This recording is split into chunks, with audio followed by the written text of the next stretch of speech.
Mejores, buenas tardes. Compañeras, compañeros, buenas tardes. Buenas tardes, jóvenes. Para compartirles, jóvenes, que subimos a Classroom sus respectivas zonas. Ya la zona integrada, el primer parcial, el segundo parcial y los trabajos que realizaron, jóvenes. Pues los que hicieron el trabajo, pues ahí tienen sus respectivos puntos. Varios compañeros lamentablemente no hicieron el trabajo, que en algo les hubiera ayudado. Continuamos el día de hoy, jóvenes, en el tema de la estructura agraria. Les platicaba el otro día sobre la estructura agraria específicamente de Guatemala, y la exposición la hemos basado en el estudio de campo que realizara el maestro Alfonso Batres Montúfar. Un trabajo bien interesante, jóvenes. Pues vamos a seguir viendo esto y luego entramos al tema de la reforma agraria y prácticamente ahí estaríamos terminando todo lo relacionado con el curso de Derecho Agrario para entrar ya al último módulo sobre el derecho ambiental. Si me permiten, por favor, vamos a ver acá el documento, jóvenes. Creo que es este, sobre la estructura agraria de nuestro país. Por favor.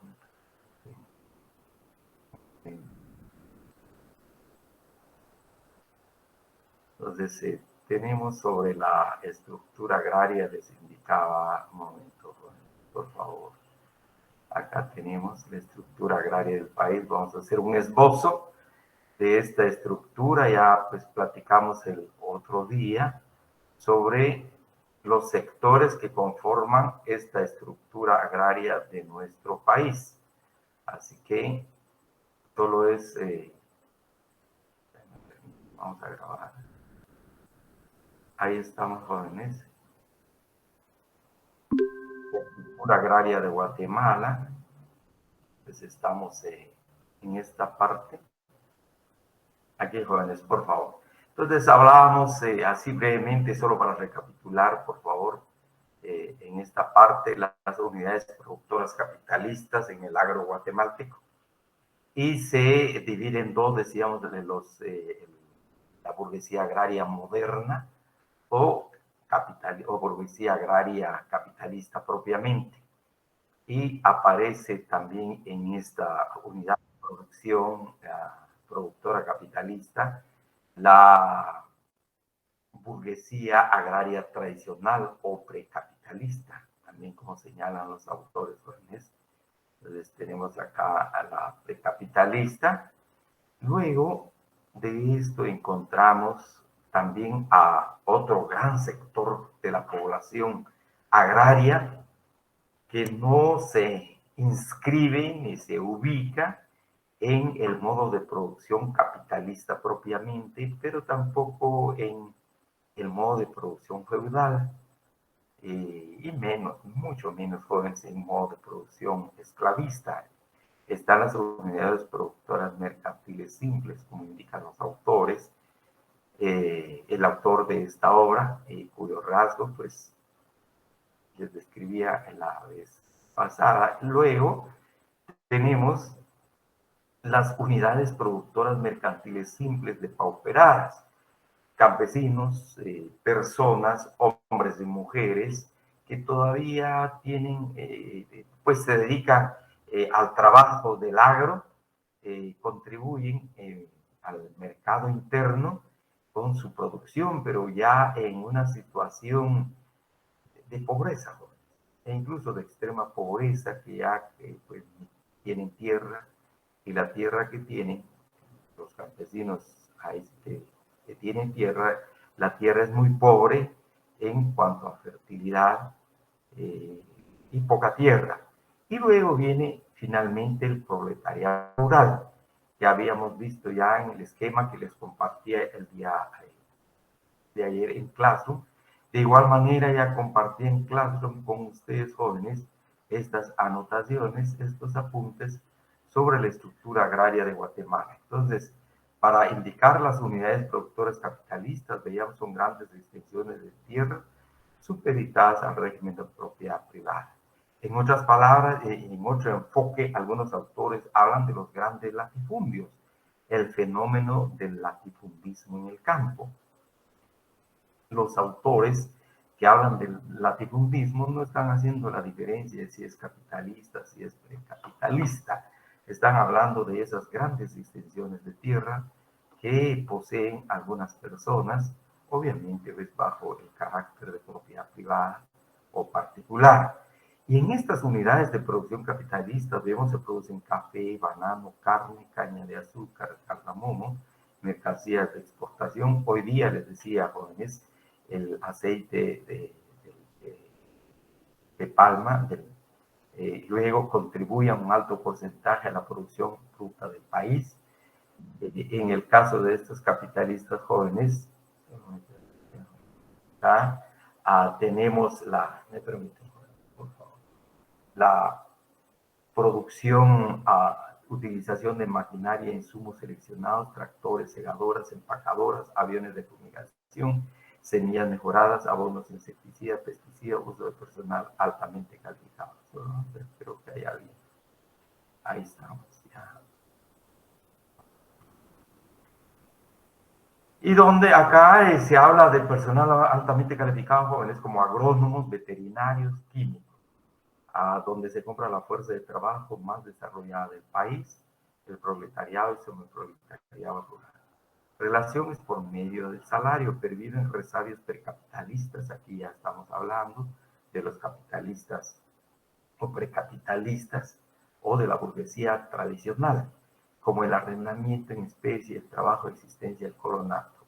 Se presenta el mayor desarrollo de las fuerzas productivas en las unidades de producción capitalista, propiamente arrendamiento de las unidades capitalistas. Acá no interesa tanto el arrendamiento, por ejemplo, les decía las sociedades agrarias, las sociedades anónimas agrarias, les interesa sencillamente, en su caso, tener la tierra, aprovechar la tierra, organizar la producción agrícola, y no les interesa la propiedad de la tierra, especialmente el capital extranjero. Y luego, pues en el régimen semicapitalista está todavía la relación feudal, el arrendamiento feudal, la parcería, el valor de la renta es pagado como con parte de la cosecha, será aquí la medianería o mediería. Y el colonato del que hemos hablado, jóvenes, también hablamos del proletariado rural residente, los jornaleros permanentes, y la gran mayoría son jornaleros temporales que van a trabajar jóvenes a las fincas durante el tiempo de la cosecha especialmente. De esto hablamos la vez anterior. Luego tenemos las unidades productoras mercantiles simples. Decía que no se inscriben en el marco propiamente del capitalismo, del modo de producción capitalista. La mayoría son parcelas de minifundios cuyas tierras, las tierras cuya capa de humus es muy delgada, tierras del Estado, la tierra se erosiona, tierras sin vocación para la agricultura o mínima. Rasgos fundamentales, los trabajadores agrícolas producen para el intercambio, para la venta, consumen parte de lo que producen, el proceso productivo se realiza en base al trabajo familiar no remunerado, se da la relación de trabajador-trabajador sin remuneración, como trabajo cooperativo, el caso de las unidades de las empresas campesinas asociativas, de igual manera las cooperativas agrícolas, el régimen dominante es de propiedad privada. Sin embargo, en el caso, veíamos jóvenes, de la cooperativa de propiedad social, de igual manera las empresas campesinas asociativas, existe escaso desarrollo de las fuerzas productivas, sencillos, rudimentarios instrumentos de producción, los azadones, machetes, macanas, piochas, forma de fertilizar la tierra, el abono orgánico, la roza, todavía se practica la roza en estas unidades de producción, la rotación de cultivos, dejan una parte, descansar la tierra un año, luego pues la aprovechan nuevamente, la dejan descansar un año, En eso consiste la rotación de cultivos, consumo de abono químico muy fuerte, por baja calidad productiva de la tierra, fuerza de trabajo muy poca calificada. No se pueden introducir máquinas por la fisiografía del terreno, a veces no son terrenos planos, sino que hay terrenos muy quebrados, y se produce fundamentalmente en estas unidades de producción la alimentación de la población guatemalteca, consistente en maíz, frijol, verduras, arroz, legumbres y frutas. Abastecen el mercado interno. No participa en la determinación del precio del mercado capitalista, como sucede exactamente con las unidades de producción capitalista. Generalmente no tiene ningún excedente, vende la mercadería producida para obtener dinero y este les permite comprar productos que necesitan y no producen.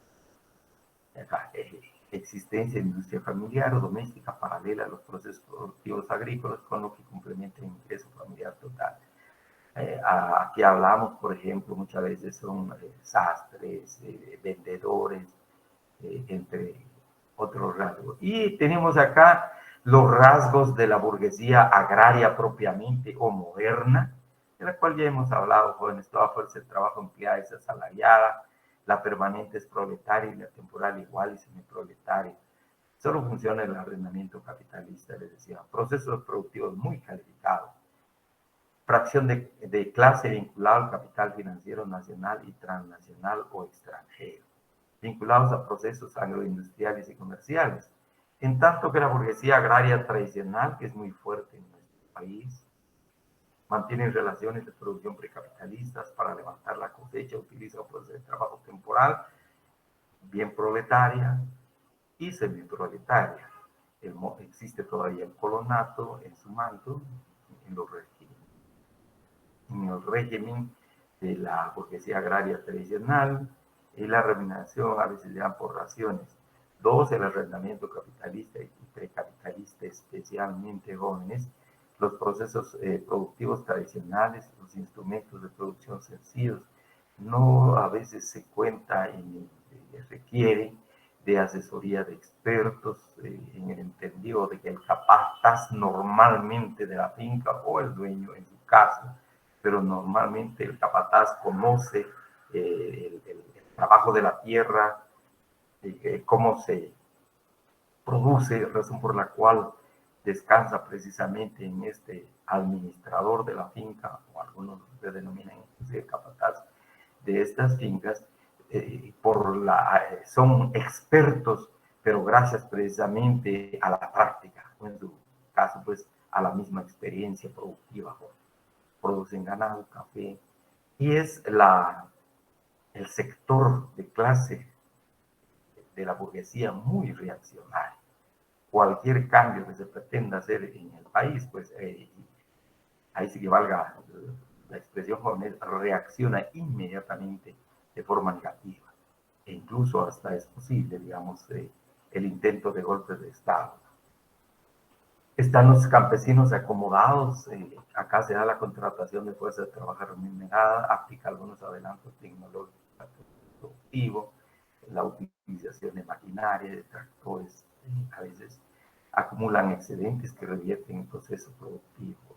Muchas veces los productos también de los campesinos acomodados se va al extranjero, tiene colocación en el mercado internacional, en el mercado extranjero, razón por la cual tienen esta acumulación de excedentes y obviamente también mejores ganancias jóvenes acerca de la posibilidad, veíamos dentro del movimiento que será, o la tendencia, la posibilidad de ir ampliando sus tierras para poder situarse posteriormente en la burguesía agraria de nuestro país.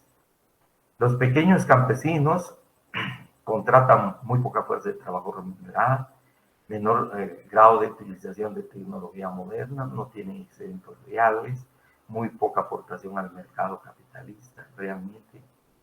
Sus ingresos agrícolas se complementan con ingresos de oficios o manufactura, comercio, arte o oficio, artesanía, especialmente en este caso de las artes. 6, el ingreso familiar es de sobrevivencia, sin capacidad de ahorro, es solo para prácticamente mitigar el hambre. No emigran a las unidades capitalistas de producción, prefieren quedarse trabajando sus tierras y luego e incluso pues practicar el comercio, las artesanías u otros oficios, por ejemplo con la misma sastrería. En tanto que las unidades productoras mercantiles simples depauperadas, decía la depauperado, quiere decir pues se hace cada vez más pobre, jóvenes, va en ese proceso. Unidad más importante de la estructura agraria como las productoras capitalistas. Contribuyen al mercado interno, especialmente con su mano de obra. Los campesinos depauperados es el estrato poco numeroso de campesinos, se encuentra en las peores condiciones de vida, no se separan de sus pequeñas parcelas de tierra, razón por la cual todavía la calificación que tienen de campesinos. Recordemos, el campesino es el que aún tiene tierra o se dedica, su vida es el trabajo de la tierra. La producción es de autoconsumo, es más para la familia, para el mismo trabajador, y no se proletarizan, es decir, que no pierden su tierra. A eso se refiere esto de no se proletarizan, no pierden su tierra, no pierden esa condición, esa calidad de campesino. En tanto que el semiproletariado, uno se encuentra muy cerca del extremo final del proceso de campesinización, es decir, ya va a perder su calidad, su tierra, emigran a unidades de producción capitalista, especialmente a las precapitalistas jóvenes, donde se ubican a veces como trabajadores, mozos colonos. Es la principal fuerza de trabajo agrícola del país, el semiproletariado, digamos, que ya casi no tienen tierra, pero trabajan la tierra, no permite trabajar bajo una relación salarial permanente. Obviamente el mismo sistema productivo, jóvenes, quisiera así brevemente acá, no permite trabajar bajo una relación salarial permanente. No es que el semiproletariado no quiera, sino que el mismo sistema de producción, y aquí muy brevemente vamos a hablar, por ejemplo, sobre lo que se conoce como el principio de la división internacional del trabajo. En la división internacional del trabajo están los países de primer mundo o los países desarrollados. Algunos les denominan todavía altamente desarrollados, pero los países desarrollados y los países en proceso de desarrollo, como el caso de nuestro país, o del tercer mundo. Entonces, acá ya hay una división internacional del trabajo. Por ejemplo, los países del primer mundo se dedican especialmente a la industria, fundamentalmente a la industria, jóvenes, a la manufactura, en tanto que los países del tercer mundo en vías de desarrollo, pues dentro de este sistema de división internacional del trabajo, pues proveen de productos agrícolas a estos países altamente desarrollados. Algunos países altamente desarrollados, jóvenes, realmente ya la agricultura no es su fuerte, o como se dice aquí en Guatemala, no es su mucho, coloquialmente, no es su fuerte, sino que es una actividad que no produce tanto para el país como la misma industria. Encontramos en estos países altamente desarrollados que están asegurando que la mano de obra, sus connacionales, tengan trabajo durante los 365 días. Teniendo trabajo los 65 días, teniendo el estómago lleno, el trabajador realmente, pues, es probable que no esté reclamando políticamente derechos, en su caso es porque tiene trabajo.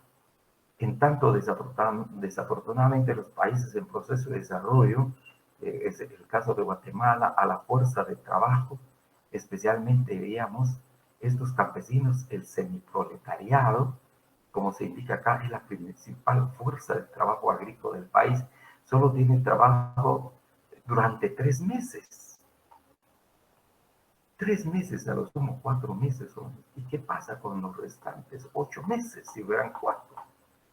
¿Qué pasa con los restantes 8 meses del año? Anda buscando trabajo, anda viendo qué hace, productivamente, por supuesto. Entonces es fácil para la gente decir, bueno, pues hagamos eh, una transformación, que se impulse un cambio de tenencia de la tierra en el país. Obviamente, jóvenes no pierden nada porque casi no tienen nada. Pero repito, no porque la gente, como se indica en este rasgo 4, no permite trabajar bajo una relación salarial permanente, sino que sencillamente el mismo sistema productivo no permite la realización de este trabajo de manera permanente durante los 365 días. Y todavía con la situación desde el punto de vista de los derechos laborales, jóvenes, muchas veces no cuentan con las prestaciones laborales, sino que sencillamente lo que ganan día a día, o durante los 15 días, un mes, o los 3 meses de trabajo, y ahí hasta ahí. Entonces, encontramos, es la fuerza, es la principal fuerza de trabajo agrícola del país, y estas personas, estos trabajadores del campo, son los que están inmersos o eh, involucrados en la problemática agraria del país. Necesitan tierra para trabajar, andan buscando tierra para trabajar. Y finalmente el proletariado, en este cuadro, el trabajador que ha sido desvinculado totalmente de los medios de producción, especialmente la tierra. Tiene tierra, pero no trabaja la tierra. Incluso la puede dar en arrendamiento si la tiene. Pero realmente no produce la tierra. Obviamente genera ingresos a partir del trabajo en las relaciones agrícolas, en las relaciones agrícolas, carece totalmente de medios de producción y vende fuerza de trabajo a los capitalistas. Es el trabajador más calificado, decíamos, hasta ahí, y son contratados para todo el año. Ya sea acá, vemos en estas unidades de producción, obviamente jóvenes acá, en las unidades de producción capitalista, no en las simples, que también pueden ofrecer su trabajo, y especialmente para los campesinos acomodados, en estas unidades productoras capitalistas. Y ya veíamos el esquema, les indicaba el esquema que vimos el último día, que también les compartí en Classroom Jóvenes, esa esquematización de la estructura agraria en nuestro país. Razón por la cual, y ahora quisiera ver, jóvenes, entrar a este tema, si me permiten, por favor, voy a dejar de compartir acá la estructura agraria, y entraríamos a este tema estrechamente relacionado con la estructura agraria de nuestro país. Creo que vamos a hacer este cambio acá, jóvenes. Entonces, estrechamente relacionado con el tema de la estructura agraria en el país. Entonces, viene, jóvenes, esa problemática agraria que se genera en los países, quisiera indicarles muy brevemente. Este esquema que vimos, pues se habla de esa estructura agraria de Guatemala de manera desigual, en el sentido siguiente, jóvenes. En otras palabras, acá está el latifundismo en Guatemala. Tierra, bastante tierra en pocas manos. En tanto que acá tenemos el minifundismo, muchos trabajadores campesinos con muy poca tierra. En el mejor de los casos, aquellos campesinos que tienen tierra, pero también el semiproletariado que casi ya no tiene nada, anda viendo dónde consigue trabajo, cómo se involucra en los procesos productivos, jóvenes. Decíamos, es casi del mismo tamaño desde esta perspectiva de la burguesía agraria, burguesía tradicional, en términos de procesos productivos, jóvenes. Razón pues por la cual acá ya se habla de la estructura, de la reforma agraria en esta última parte del derecho agrario, y quisiera indicarles el programa ahora sobre la estructura social y productiva del agro latinoamericano. 2, la estructura social agraria en Guatemala. 3, la reforma agraria, desarrollo del capitalismo y modernización del agro. Hago la aclaración, jóvenes, no entramos a ver la estructura social y productiva del agro latinoamericano. Es tan amplio. Tendríamos que hablar de El Salvador, de Honduras, de Ecuador, e inclusive en México, es tan amplio. Sin embargo, nos estamos concretando únicamente al caso de Guatemala. Es esta estructura de la cual hemos hablado. Y como alternativa a esta problemática agraria surge el tema de la reforma agraria, el desarrollo del capitalismo como una aspiración hoy de los países en vías de desarrollo. Un tiempo tuvieron también, quisiera indicarles acá, jóvenes, vieron la vía del desarrollo a través del socialismo. Muchos países se enfilaron sus pasos hacia la vía del socialismo como modo de producción, viéndolo así desde el punto de vista económico, jóvenes, como modo de producción. Sin embargo, hubieron pasos de retroceso y de vuelta al capitalismo. Muy pocos países hoy todavía se mantienen en estas relaciones socialistas de producción. Y sabemos muy bien, es el caso de Cuba acá en América, especialmente el caso de Cuba, aún se mantiene en este desarrollo del capitalismo, pues en su país, en Cuba.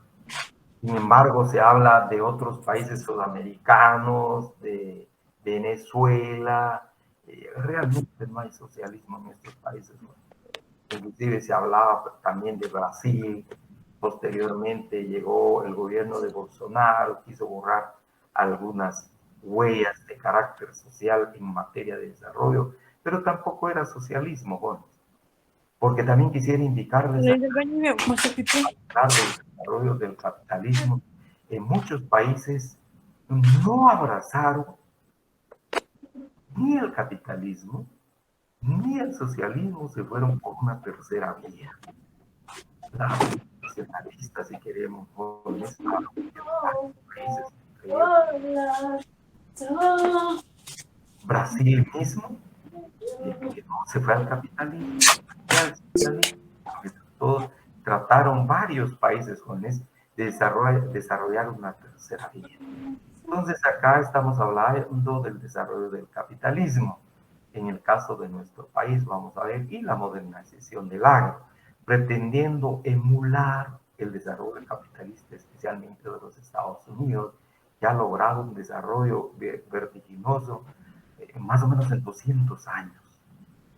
En 200 años ha logrado ser uno de los países poderosos del mundo, en el caso de los Estados Unidos. Entonces así entramos a ver, pues ahora la reforma agraria, jóvenes, acá, ¿qué vamos a entender por reforma agraria? Entonces tenemos reforma agraria, la idea que se tiene forma parte de la política general de un país, es una idea, es una acción, es un accionar que forma parte de la política general de cualquier país, especialmente si se piensa en reforma agraria, obviamente. Luego, forma parte de una programación política integral para lograr el desarrollo económico, político y social de ese país. Como una alternativa de salir a la problemática agraria, al problema agrario de un país joven, al problema rural en materia de producción. Luego vamos a hacer una diferencia entre reforma agraria y colonización. Entonces entendemos acá que la reforma agraria, la idea principal, conlleva o implica un cambio radical en el derecho de propiedad. Decíamos, razón por la cual en el curso de Derecho Agrario, jóvenes, hay que tener el pensamiento iconoclasta, ¿verdad?, de que todo es posible y que todo es cambiable, todo es modificable, jóvenes, especialmente con las acciones del ser humano, con el actuar político del ser humano. Y ese cambio se va a ir reforzando y se va a mantener a través de las disposiciones legales, a través de las normas jurídicas. E igual, pues tenemos acá, la razón por la cual pues, implica un cambio radical del derecho de propiedad. Entonces, acá se tiene una posición del derecho de propiedad, no como un derecho divino, un derecho inagotable, un derecho de carácter absoluto e intocable, ¿no? Desde la perspectiva del derecho agrario y de la doctrina agraria, jóvenes, el derecho de propiedad es reformable, es cambiable. Y también va a implicar la idea de reforma agraria, un cambio de los ingresos y de las posiciones sociales, obviamente, de los trabajadores y de los que viven en el campo, de las relaciones sociales de producción agrícola, ¿no? Un cambio de los ingresos de los trabajadores del campo y obviamente de las posiciones sociales en el sentido siguiente, un mejor nivel de vida. A eso se refiere las posiciones sociales. Vamos a ver, tener un trabajo permanente, participar políticamente en la conformación de una sociedad. El sistema de vida rural mejora, cuestión de educación, cuestión de infraestructura, cuestión de preparación, de capacitación, razón por la cual se habla conlleva transformaciones fundamentales en el sistema de vida rural, higiene, salubridad, infraestructura, comercialización, las mismas relaciones sociales de producción, en la estructura de la economía, pues el sistema productivo, en la distribución, ya hay una participación de los trabajadores, como estamos viendo, cuando se han organizado a través de empresas campesinas asociativas o de cooperativas jóvenes, pues cambia la estructura de la economía de un país. Decíamos, recuerden la idea del empresariado agrícola, e incluso para los campesinos, en el marco de su propia libertad y la tierra como garantía de su libertad y en la toma de sus propias decisiones ya no bajo dominio alguno. Luego en la estructura del poder político, igual en la participación de la vida política del país y de la organización social. El tema de la reforma agraria. En cambio, la colonización, brevemente, la colonización, jóvenes, recordemos, es un viejo fenómeno, no es nada nuevo. En Guatemala, especialmente, hablamos de nuestro país, la colonización que se dio durante el régimen del coloniaje español en América, y en el caso de Guatemala, significa una inmigración de personas de un lugar a otro. Y hablando ya propiamente de Guatemala, podemos decir la inmigración puede ser voluntaria o dirigida de un grupo humano de una tierra a otra con la intención de establecerse en ella y dedicarse total económicamente para sacarle provecho por parte de los cultivadores.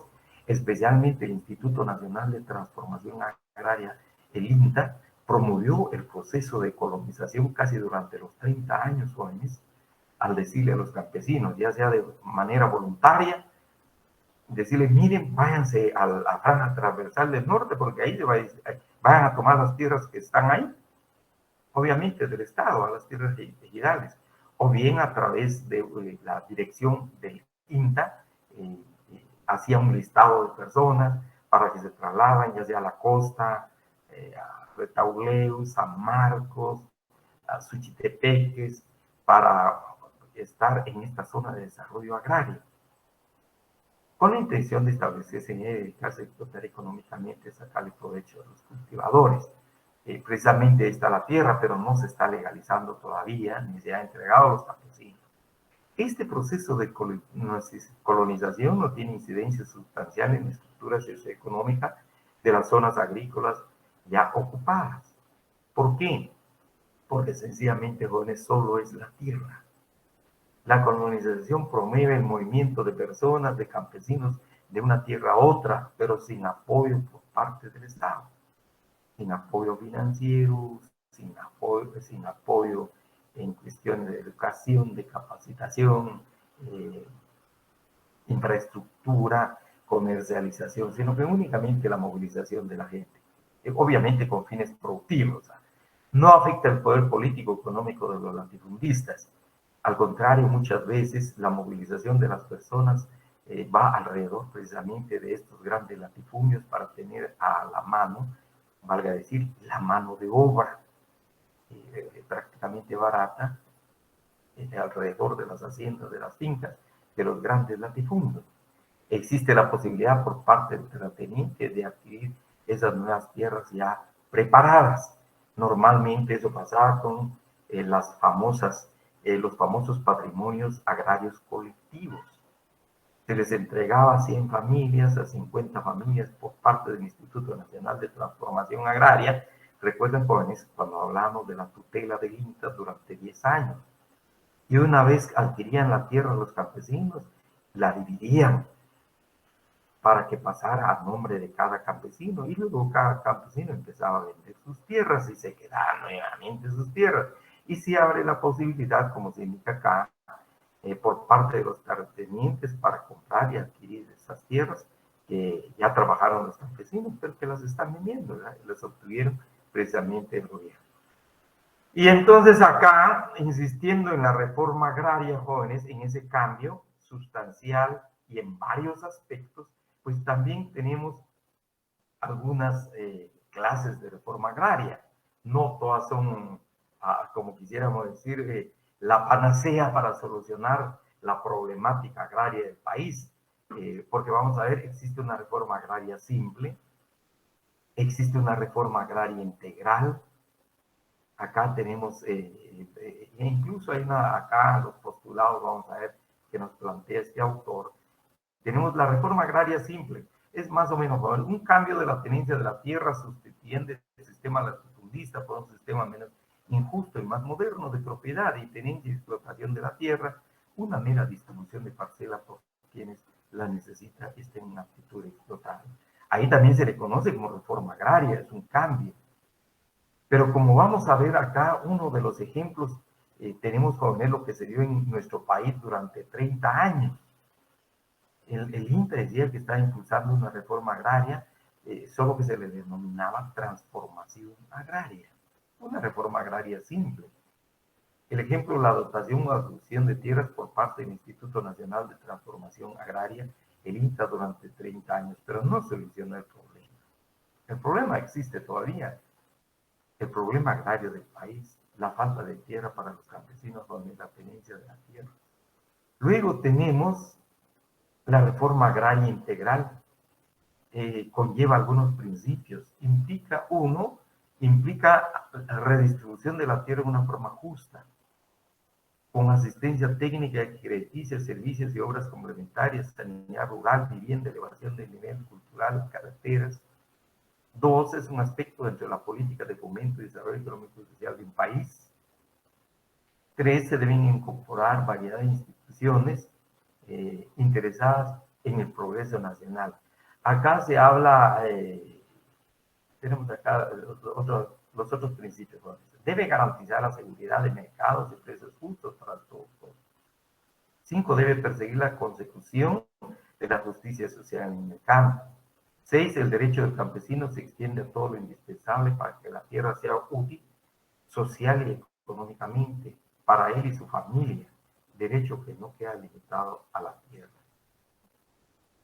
Y el ejemplo acá quisiera indicarles, se me fue a anotar, jóvenes, pero es lo que sucedió en Guatemala en 1952 a 1954, con la reforma agraria impulsada durante el gobierno de Jacobo Arbenz, Guzmán, jóvenes, e incluso algunos le llaman reforma agraria integral o científica, pero aquí estamos hablando de reforma agraria integral. Es decir, esa reforma va a implicar la redistribución de la tierra en forma justa, tratar de tocar el latifundismo y obviamente también el minifundismo.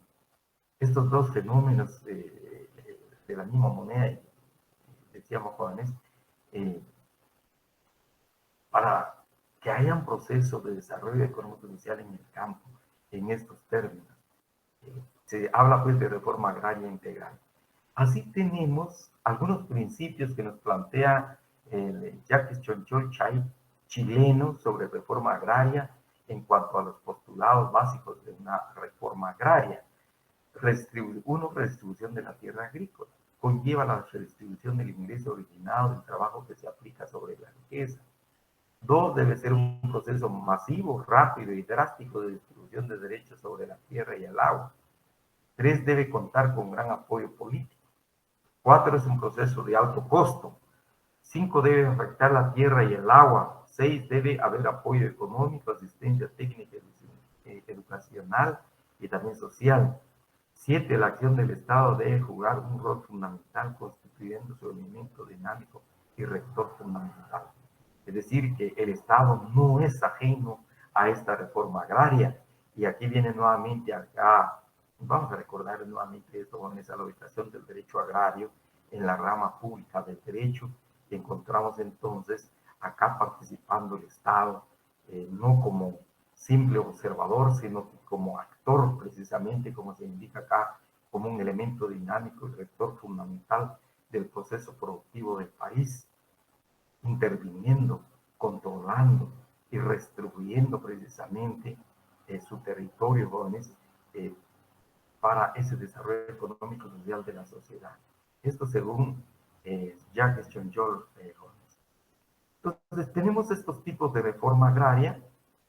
Ahora, según este autor norteamericano, profesor de Derecho Agrario, y entiende Andrew Wunder Frank como proceso esencialmente político. El primer tipo descarta cualquier cambio político significativo. Es más o menos la reforma agraria simple, joven. El segundo tipo intenta incorporar a la reforma agraria todo el campesinado dentro de la comunidad política nacional ya existente, pero sin que es un proceso lento. Se habla, bueno, que se impulse la reforma agraria, y esta idea la traían los partidos socialdemócratas en su tiempo, en América Latina especialmente, en Guatemala, gobernó la democracia cristiana, en El Salvador, en Honduras, en Venezuela, en varios países de América Latina, jóvenes, pues descartando cualquier reforma agraria como integral, como se dio aquí en Guatemala en 1954. Y el tercer tipo, intento desde el principio efectuar una rápida y fundamental transformación del orden existente. Este es el caso que se dio en Guatemala. Una rápida transformación, porque en el caso del primer tipo, jóvenes, descarta cualquier cambio político significativo. Fue lo que pasó con el Inca. Pasaron 30 años y el problema no se solucionó. Al contrario, el problema se agravó, porque el Instituto Nacional de Transformación Agraria únicamente tocó tierras del Estado. En tanto, lo que se impulsó en Guatemala, aquí tocó los latifundios, tierras particulares. Acá, y fue más o menos se pensaba realizar durante 10 años esta reforma agraria, de una forma rápida y transformación, una fundamental transformación del orden existente, y apenas pues se desarrolló durante 2 años. Entonces tenemos estos tipos de reforma agraria según Andrew Wunder Frank, profesor norteamericano que ha estudiado bastante precisamente la reforma agraria. Luego dice como el proceso esencialmente político. El primer tipo descarta cualquier cambio político significativo, tipo que propone los grupos conservadores que controlan el organismo legislativo, comprende donaciones de tierras realizadas por la iglesia y los terratenientes, se venden los excedentes de tierra ya no deseadas o que ya no sirven o infértiles, por ejemplo. El autor Oscar Delgado, el autor colombiano, denomina a este primer tipo el conservatismo agrario. El segundo tipo intenta incorporar a la reforma agraria a todo el campesinado dentro de la comunidad política nacional ya existente. Esta propuesta de reforma, impulsada por varios grupos políticos latinoamericanos, muy especialmente por el Partido Demócrata Cristiana, que en aquel entonces era fuerte. Hoy día, pues, casi ya no existe el Partido Demócrata Cristiano en Centroamérica Latina.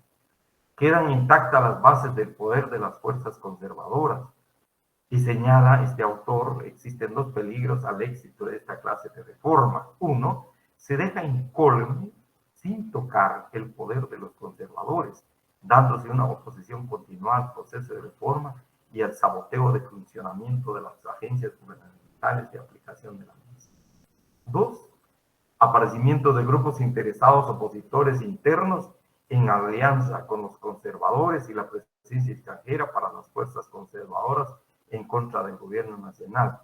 Este autor anota el caso de Guatemala y de Jacobo Arbenz, que que se formaron fuerzas nacionales acá, con el apoyo extranjero, obviamente, de los Estados Unidos, donde incluso se armaron y entraron armados por el Oriente para votar el gobierno de Jacobo Arbenz. Acá Oscar Delgado, colombiano, señala como un cambio parcial. Menciona el caso de Venezuela y Chile, el caso de Oscar Delgado. En cambio, acá este autor que estamos viendo, André Gunder Frank, señala el caso de Guatemala. Luego tenemos acá, jóvenes, el tercer tipo, intento desde el principio de efectuar una rápida y fundamental transformación del orden existente, que concibe un cambio de largo alcance de la sociedad total, único capaz de conseguir un mínimo de demandas en el agro, anota como ejemplo el caso de Cuba, en tanto que Oscar Delgado denomina a este tercer tipo transformación agraria. Y Oscar Delgado menciona el caso de Cuba, menciona el caso de México, que ha ido superando esta problemática agraria mexicana, y únicamente ha quedado el caso de la parte sur de México, y también Oscar Delgado menciona el caso de Bolivia, donde un intento precisamente de este tipo de reforma que al final pues, tampoco prosperó. Luego tenemos las causas que impiden una reforma agraria. ¿Cuáles son las causas que impiden una reforma agraria? De conformidad. Y esto, jóvenes, esto según el profesor, recordemos acá, Mario Vinicio Castañeda Paz, y que es también mencionado en el libro de Derecho Agrario y Ambiental, señala, jóvenes, los impedimentos de orden legal, por un lado, y luego los monopolios internacionales e internos de cada país. Tenemos entonces impedimentos de orden legal, especialmente la Constitución de la República, que impide una reforma agraria. Quisiéramos comentar y decir acá, jóvenes, en el caso precisamente de Guatemala, pues la Constitución de la República tiene consagrado, y esto lo hemos dicho varias veces, el principio de la tierra en propiedad privada, como un derecho inherente al ser humano, de carácter absolutista, ¿verdad? E intocable. Así la Constitución consagra este principio, obviamente no se puede impulsar ninguna reforma agraria, ni en la más mínima. Está la Constitución Política de la República como impedimento de ese orden, como impedimento para el impulso de una reforma agraria. En tanto que, también decíamos que de la República en 1945, solo me permite, parece que alguien solicita el ingreso. Ahí estamos. En 1945, jóvenes, tenemos acá la Constitución consagró en su texto el principio de la tierra en función social y se dio la posibilidad de impulsionar de los monopolios internacionales e internos para cada país. Bernal Argentino, el autor argentino, señala tres tipos. Bernardino Horny señala tres tipos de monopolios. ¿Me permiten? Nosotros, compañeros, Donan, bienvenido. Tenemos acá de la tierra, por ejemplo, señala tres tipos de monopolios. El monopolio de la tierra, el monopolio del crédito y el monopolio del comercio. Quien tiene el dinero, pues, y tiene la tierra y además el comercio, jóvenes, pues obviamente va a ser impedimento para el impulso de cualquier reforma agraria. Y se habla de una contrarreforma agraria, propiamente en la doctrina, además de la clasificación que nos han traído estos autores, los tipos de reforma agraria que nos han traído los autores jóvenes, se habla de un movimiento en contra de la reforma agraria. Esa es la contrarreforma agraria. Entonces está el movimiento de carácter ideológico, juego de ideas, juego de concepciones, juego de visiones, juegos de puntos de vista, si queremos decirlo, de ideas principalmente, concepciones, pensamientos, el aspecto ideológico de la contrarreforma agraria, pero también hay una parte práctica, el aspecto práctico, las acciones, los hechos que van en contra de una reforma agraria. Así tenemos. En el aspecto ideológico están los medios de difusión.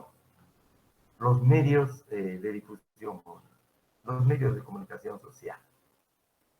Hemos oído, hubo un tiempo cuando se impulsó en Guatemala la ratificación del convenio 169, se indicaba que el convenio 169 era una ley de reforma agraria expropiatoria.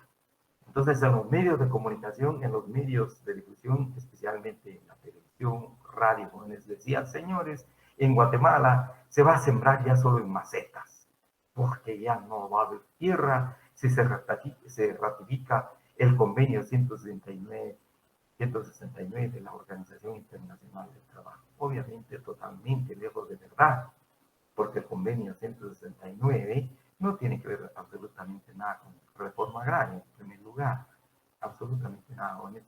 Pero esa era la idea, indicando de que al impulsar una reforma agraria se iba a sembrar ya en macetas. Dos, está en el aspecto ideológico los circos intelectuales. Existen profesionales, académicos, que también difunden la idea precisamente en contra de la reforma agraria. Luego, los sectores directamente afectados, pues tiene que ser así, el que sale afectado, jóvenes, algo tiene que decir, tiene que manifestar su derecho. Entonces tenemos en el marco, pues, en el aspecto ideológico, tenemos entonces los medios de difusión, los círculos intelectuales, los sectores directamente afectados. Luego tenemos en el marco ideológico los postulados antireformistas. Uno señala los programas de reforma agraria deben afectar nuevas tierras y no las que están en producción. Por ejemplo, especialmente las tierras del Estado. Dos, la distribución de la tierra no es lo más importante para el desarrollo económico y social de un país, se plantea, sino que sencillamente la dedicación de las personas, el espíritu de emprendedor de las personas, y no es el tema de distribución de tierra. Tres, la indemnización debe ser real o comercial, anticipada en moneda efectiva de curso legal. Esto es la indemnización que se paga cuando hay expropiación de tierras. Pues no se paga la indemnización real o comercial, sino que se paga indemnización de la tierra expropiada, tomando en consideración la declaración que aparece en matrícula fiscal, especialmente jóvenes, en la División de Catastro y Avalúo de Bienes Inmuebles del Estado, del Ministerio de Finanzas Públicas, y no el valor real. Tampoco se toma en consideración el valor comercial. Y además no de manera anticipada, porque el Estado es quien paga, ni en moneda efectiva, sino que a veces el Estado, a través de bonos, como sucedió en 1952 en aplicación del decreto 900. Y luego se dice, y de curso legal. 4, debe ser una culturalización previa a las masas campesinas, difundir por todos los medios que se va a impulsar una reforma agraria y que todos estén enterados de qué se trata, ¿verdad? Y a eso, pues, como postulado. Sin embargo, se indica, ¿verdad? Este postulado, que solo se enteran los dirigentes campesinos, pero no las masas campesinas. 5, se debe afectar en principio fundamentalmente las tierras del Estado, y únicamente las tierras del Estado, y no las tierras particulares. 6, las leyes de reforma agraria son instrumentos políticos de agitación al servicio de partidos de izquierda. Es un postulado tan viejo, jóvenes, de la contrarreforma agraria, que también se dio en Inglaterra con el movimiento de paz sin tierra, hablaba más o menos más de 2000 años, jóvenes, y así en varias partes igual, jóvenes, acá únicamente sirve como agitación, según pues señala el aspecto ideológico, el postulado antireformista. Luego, en el aspecto práctico, la contrarreforma. Un momento, jóvenes. En el aspecto práctico tenemos la normativa, obviamente la ley, jóvenes. definitivamente veíamos la misma Constitución de la República, decíamos, pero la legislación y disposiciones reglamentarias impiden o enervan cualquier intento de reforma agraria. Leyes de reforma agraria que constituyen mascaradas legislativas en este tema. Entonces, la normativa, pero partiendo de la Constitución de la República principalmente, y cualquier otra ley debajo de la Constitución de la República, obviamente, enerva, impide cualquier intento de reforma agraria. Si se habla de reforma agraria, jóvenes, pues se está hablando, como se refirió el decreto 1551, el abordar las tierras, los famosos baldíos. Tres, la fáctica, en el aspecto práctico, fáctica, de igual manera, jóvenes, los hechos puramente en contra de los campesinos. Hay una persecución en contra de los campesinos que quieren impulsar una reforma agraria, que pretenden una reforma agraria, pues hasta incluso, desafortunadamente, hasta la muerte, inclusive de los campesinos. Rompimiento del orden constitucional en contra de los gobiernos que forjaron el cambio de relaciones feudales de producción en otras formas modernas. Es el caso que pasó precisamente, Juanes, con el caso de Jacobo Arbenz Guzmán, y en el caso de Guatemala, pero en otros países igual, en Chile sucedió lo mismo, un movimiento en contra del gobierno, se votó el gobierno, un golpe de Estado en Honduras, de igual manera, en varios países jóvenes se ha dado. Hoy día, pues, hace más o menos unos 20, 30 años no había este tipo de movimientos, pero esta es la fáctica de la contrarreforma, por favor, la contrarreforma agraria. Solo quisiera agregar finalmente, dentro de la práctica, en el caso de Guatemala, hechos puramente en contra de los campesinos y del rompimiento constitucional. En Guatemala, en el marco de la contrarreforma agraria, pues trajo al señor de Esquipulas, hubo procesión del señor de Esquipula en varios municipios como estandarte de la contrarreforma agraria, jóvenes, porque se indicaba que entraba el comunismo en Guatemala. Entonces forma parte precisamente de este aspecto práctico de la contrarreforma agraria. Esto dentro de la doctrina, no solamente en Guatemala, por favor, sino que dentro de la doctrina agraria, donde se impulse precisamente acá una reforma agraria. Pues hasta aquí dejaríamos, jóvenes, en relación a la reforma agraria, a la estructura agraria de nuestro país. Les voy a compartir estas diapositivas, no obstante, está en el libro, les indicaba, jóvenes, pero aquí les tengo resumido esto sobre el tema, si me permiten, por favor, no sé si hay alguna pregunta, jóvenes, por favor, sobre el tema de la estructura agraria y la reforma agraria en nuestro país. Quisiera indicar finalmente que hoy día se ve todavía como una alternativa de solución a la problemática agraria de un país, no exclusivamente Guatemala, de un país, en cualquier parte del mundo, la reforma agraria donde todavía existe la problemática agraria. Estamos hablando de los países del tercer mundo. Obviamente, países del primer mundo, jóvenes, pues este problema ya no tiene ese problema de la distribución de la tierra, en primer lugar. En segundo lugar, también los países altamente desarrollados, la tierra no es el elemento esencial para su desarrollo, es la industria, jóvenes, fundamentalmente. Y la incidencia precisamente de esa industria en el ambiente que vamos a ver a continuación, jóvenes, en el marco del derecho ambiental. Entonces, si hay alguna pregunta, por favor, aquí terminamos prácticamente el tema del derecho agrario. Partiendo del módulo 1, seguimos del módulo 2, 3, 4 y 5, jóvenes. Este es el contenido del curso de derecho agrario, llegando finalmente al tema de la reforma agraria.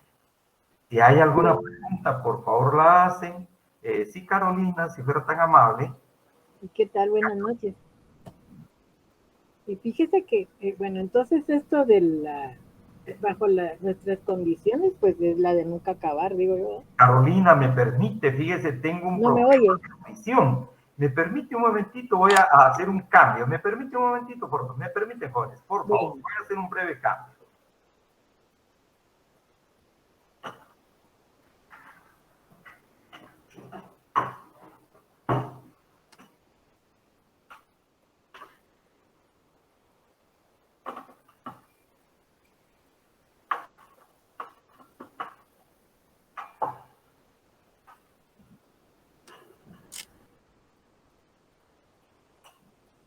Sí, Carolina, si fuera tan amable, creo sí. que le voy a escuchar. Ahora sí.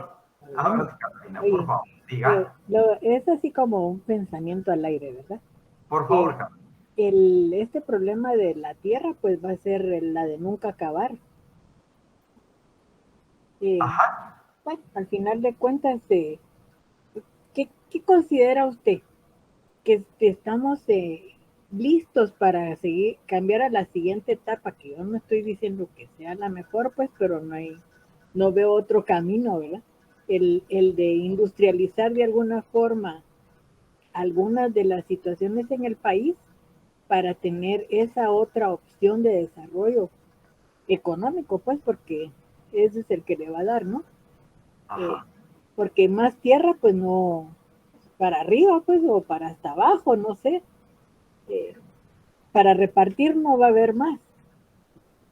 Y Entiendo. la población sigue creciendo, las necesidades siguen creciendo, la pobreza está fortalecida, ¿verdad? Eh, bueno, entonces nunca vamos a salir si no buscamos otra opción, no sé, a ver, no sé. Sí, gracias, Carolina. Dos cosas. Desde el punto de vista doctrinario del derecho agrario, la doctrina del derecho agrario, hemos visto, plantea como posibilidad la reforma agraria, digamos, como alternativa. E incluso hemos visto la colonización agraria en el caso de Guatemala, únicamente tocar la tierra del Estado, que por cierto, decíamos, los famosos terrenos baldíos casi se agotaron. Un intento durante 30 años que fue infructífero.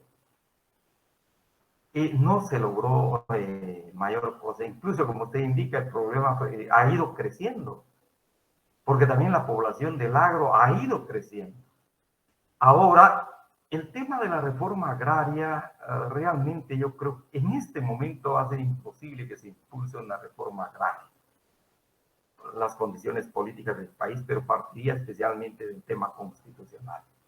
Creo que cualquier intento de cambio que se quisiera hacer en Guatemala de manera general realmente atraviesa la Constitución de la República.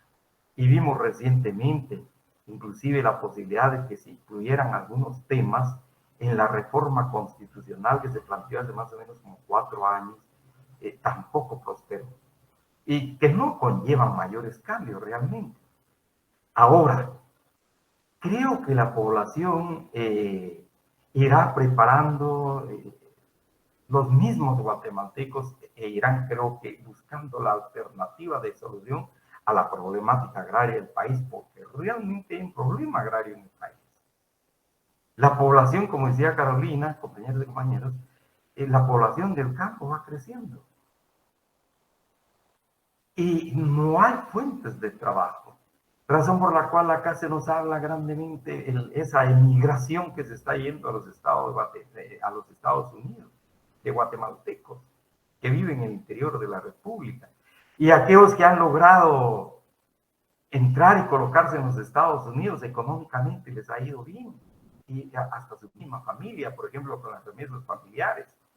Al hacer un recorrido por Guatemala hace más o menos como unos 20, 25 años, realmente la pobreza era bastante, se podía observar construcciones muy endebles, construcciones de casas, de edificios. Pero hoy, al hacer un recorrido, tanto Oriente, Occidente, en varias partes de la República, con estas remesas familiares, ha habido una modificación en términos de construcción de casas, de edificios, incluso realmente admirable, si queremos. Es una alternativa al caso de la migración, pero yo creo que, y vean, por favor, incluso en relación a esa pregunta, Carolina, me voy a extender un poquito. Los Estados Unidos se está quebrando la cabeza para ver qué solución le encuentra a este problema migratorio para que ya no lleguen a los Estados Unidos. Se invierten millones y desafortunadamente también con el tema de la corrupción, esos millones se pierden. Ahora, en el caso de Guatemala, en este proceso de desarrollo que vamos, creo que más temprano que tarde, Guatemala tendrá que buscar una solución a esta problemática agraria, porque también es una gran realidad y es una realidad que no se puede ocultar, la existencia del latifundismo en nuestro país, muy fuerte todavía, que quiso abordar Jacobo Arbenz de Guzmán. Decíamos, imagínense, fincas que tienen 500 caballerías de terreno, 1000 caballerías de terreno, aún en manos que vienen desde la colonia. Obviamente se ha ido trasladando de generación en generación, sin permitir el proceso productivo de nuestro país, por un lado, y por otro lado, un gran contingente de trabajadores del campo que apenas saben leer y escribir, inmerso en esas relaciones semifeudales de producción. Tomemos en cuenta, por ejemplo, la producción del café que todavía mantiene y sostiene la economía del país, donde se incorporan este contingente de personas durante 3 meses. A lo sumo decía 4 meses. Entonces, Carolina, creo que acá sí efectivamente hay que buscar, si queremos de manera inmediata, algunas soluciones en relación a la fuerza de trabajo y sobre todo trabajo en sí para los trabajadores del campo. Alternativa, crear empresarios agrícolas, que no es suficiente, y efectivamente también en la creación de cooperativas agrícolas donde se ha incorporado el campesino, tratando de buscar una alternativa de desarrollo ni feudalista o semifeudalista, decía unicapitalista. Pero creo que tarde o temprano algún gobierno tendrá que abordar la problemática de la tenencia de la tierra en Guatemala. Esa es una realidad. ¿Cuándo? No se sabe. En este reordenamiento territorial de Guatemala, obviamente afectando intereses particulares, no hay para dónde, para ese ansiado desarrollo económico social de México. Hasta ahí le concluyo, Carolina, no sé si le contesto Sí, la pregunta que me formuló. sí, claro, estamos pensando en lo mismo, ¿verdad? Claro, Carolina. Porque al final de cuentas alguien tendrá que hacerle frente y a ver si alguno de los compañeros que está acá llega a estar en esas posiciones y se recuerde de las necesidades del ¿qué? 90% de la población. Exactamente, sí. Sí, gracias, Carolina. A No sé, usted. compañero, no sé, alguna otra pregunta, por favor, en el tema del derecho agrario. Entonces, esto es parte ya de nuestro final y también se decirle, jóvenes, creo que hicieron muy buena zona la mayoría. Y los que hicieron trabajo, mejor todavía. Desafortunadamente hubieron varios compañeros, que no nos hicieron llegar su trabajo, pero pues, ¿cuánto no nos gustaría que para su examen final, pues, de una vez saquen el curso? Pues bien, entramos ahora al sexto y último módulo de nuestro curso, jóvenes. Entramos al derecho agrario. Les decía, les voy a compartir estas láminas sobre la reforma agraria, jóvenes. Entonces, si me permiten, por favor, vamos a entrar a... Si me permiten, por favor, jóvenes, acá lo cierro. Algunos cambios que hice, por favor. Ya sobre el derecho ambiental en Guatemala, jóvenes, estaríamos acá. Les voy a compartir también unos documentos, especialmente sobre el tema. Por favor. El tema del derecho ambiental, jóvenes. Vamos a ir muy breves, ya que nos quedan pocas clases sobre el derecho ambiental. Vamos a ver el concepto de derecho ambiental, bueno, la idea, la primera aprehensión mental, la aprehensión mental que tenemos del derecho ambiental cuando nos hablan del derecho ambiental. Valga decir esto, así como cuando hablamos, no sé si se ve, jóvenes, la diapositiva. ¿Sí se ve? Sí, licenciado, sí se ve. Muchas gracias, muy amable. Entonces les decía, jóvenes, acá, en relación, cuando hablamos del derecho agrario, veíamos que son las normas jurídicas que regulan precisamente la tenencia, explotación de la tierra, aprovechamiento de la tierra. Ya tenemos ahí esa idea, jóvenes, especialmente en cuanto a la actividad agrícola, la ganadería, la agricultura, la silvicultura y el aprovechamiento del recurso agua. Cuando nos hablan de eso, estamos ante el derecho agrario y ahora ante el derecho ambiental. Entonces tenemos el concepto, la definición y vamos a hablar de la Declaración de Estocolmo, que es muy importante como uno de los antecedentes históricos del derecho ambiental internacional. Luego, antecedentes históricos del derecho ambiental en Guatemala, algunos principios importantes, pues las fuentes y características, autonomía, principales problemas de hoy, y la Ley de Protección y Mejoramiento del Medio Ambiente. Por favor, jóvenes, adquieren este documento. Este decreto es el decreto número 6886 del Congreso de la República. Dicho hecho, esto entonces tenemos la definición del derecho ambiental. Acá, la definición del derecho ambiental. Solo quisiera decirles, cuando se habla, digamos, como concepto, a esa primera idea que tenemos del derecho ambiental, pues se indica, jóvenes, de que debía decirse solo el ambiente y no el medio ambiente, por ejemplo. Ya que como que es tautológico, es casi decirlo lo mismo, porque el medio es lo que es nuestro entorno, el medio en que estamos, el ambiente en que estamos. Entonces, razón por la cual se habla únicamente del derecho ambiental y no del medio ambiental. Así tenemos como definición del derecho ambiental, es el conjunto de normas jurídicas que regulan las actividades y comportamiento de las personas que pueden dañar directa o indirectamente, y viene la doctrina, se plantea el medio ambiente, lo que les indicaba.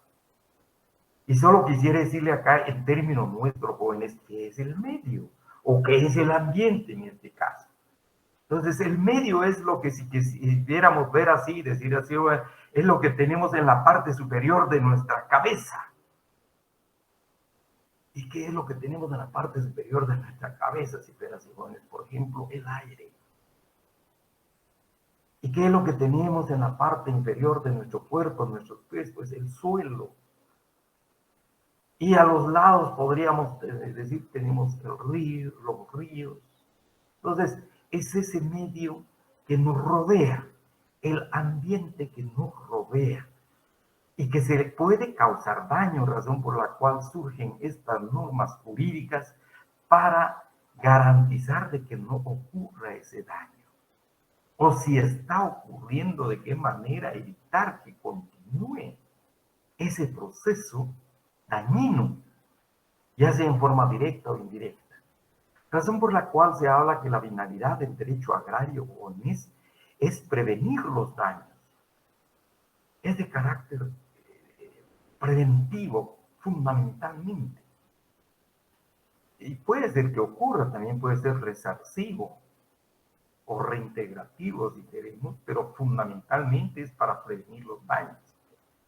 Luego, poner los medios si se ha ocasionado daño. Le decía, acá se va a tratar de resarcir en su caso o de evitar que continúe ese daño si una vez ha ocurrido. Y también en el marco del derecho ambiental, no es suficiente con prevenir los daños.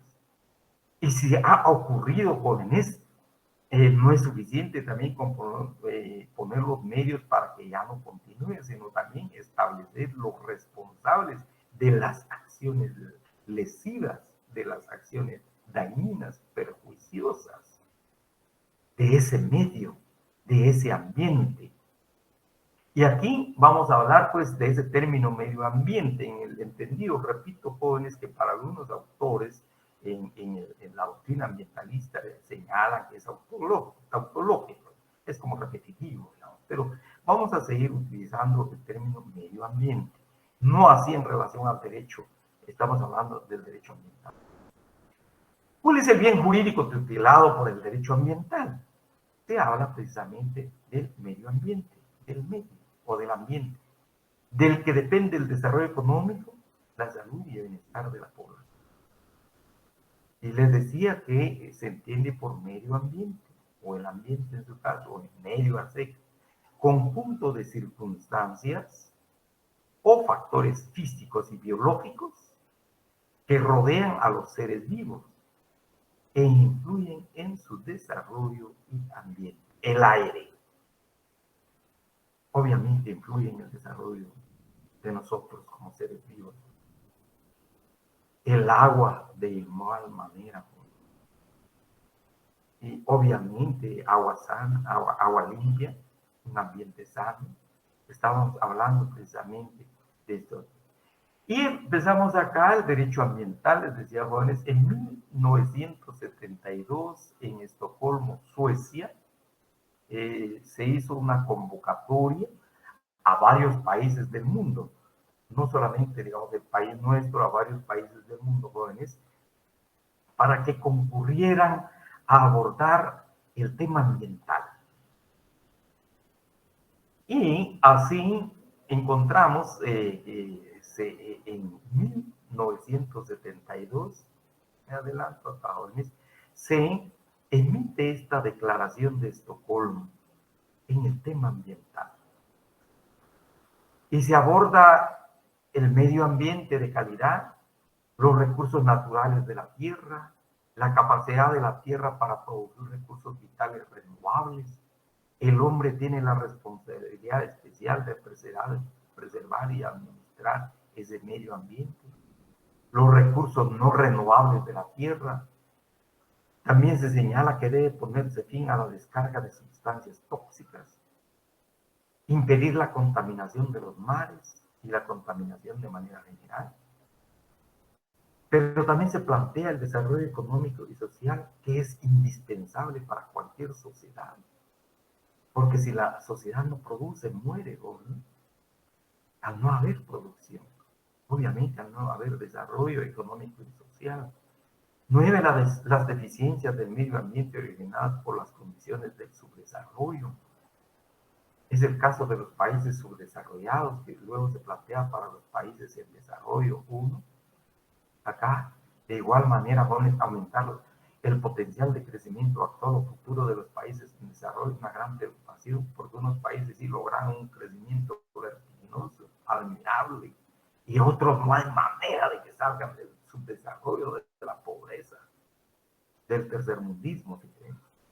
Deberían destinarse recursos a la conservación y mejoramiento del medio ambiente.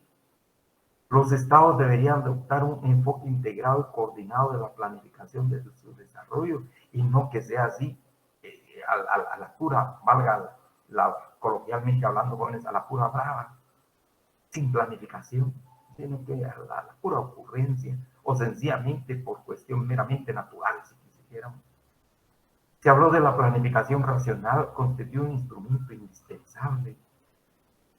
Hay que poner cabeza al desarrollo, planificando. La planificación a los asentamientos urbanos y a la urbanización. Las migraciones internas vienen a ubicarse en cualquier parte, normalmente en las laderas, alrededor de las ciudades. Deberían aplicarse políticas demográficas. Este es un tema que continúa todavía en discusión. Si los países o los estados deberían decir cuántos hijos deben tener los ciudadanos, o es totalmente libre. O bien la planificación familiar. Se aborda también este tema. Debe confiarse a las instituciones nacionales competentes de la tarea de planificar, administrar o controlar la utilización de los recursos ambientales de los estados. Es una prioridad, no solamente las instituciones internacionales. Se debe utilizar la ciencia y la tecnología para descubrir, evitar y combatir los riesgos que amenazan el medio ambiente. Es indispensable una labor de educación en cuestiones ambientales y labor de los medios de comunicación. Dejo hasta acá, jóvenes, en 20. Luego también el tema de la investigación y desarrollo científico referentes a los problemas ambientales. Y 4 más.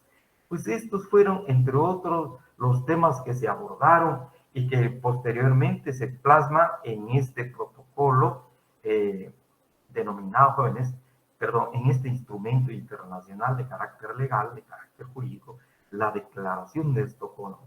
Entonces, a partir de ahí vamos a ver, se comprometen los estados, decir, bueno, yo en mi país me comprometo a impulsar una Comisión Nacional del Medio Ambiente y a impulsar leyes de carácter ambiental en mi país. Es el caso de Guatemala y la famosa ley que van a leer, jóvenes, la ley de mejoramiento del medio ambiente, por favor. Entonces dejo esto hasta acá y también les adelanto, jóvenes, por favor, en Classroom les voy a compartir varios documentos, estas diapositivas, unos documentos sobre los principios del derecho ambiental, que me parece sumamente importante, y luego sobre el tema de la contaminación. Entonces, por favor, estén atentos en Classroom para que ya el día lunes, pues, estemos sabidos de lo que vamos a abordar. Los dejo esto hasta acá, jóvenes, dado el tiempo, también respetando nuestro tiempo, para que puedan ingresar a sus clases. Muchas gracias, jóvenes. Estamos entonces terminando acá. Les deseo feliz noche, que continúen con su clase y también feliz fin de semana, jóvenes. Nos estamos viendo el día lunes. Muchas gracias, jóvenes. Buenas noches. Licenciado, feliz noche. Buenas noches, gracias. Buenas noches. A todos.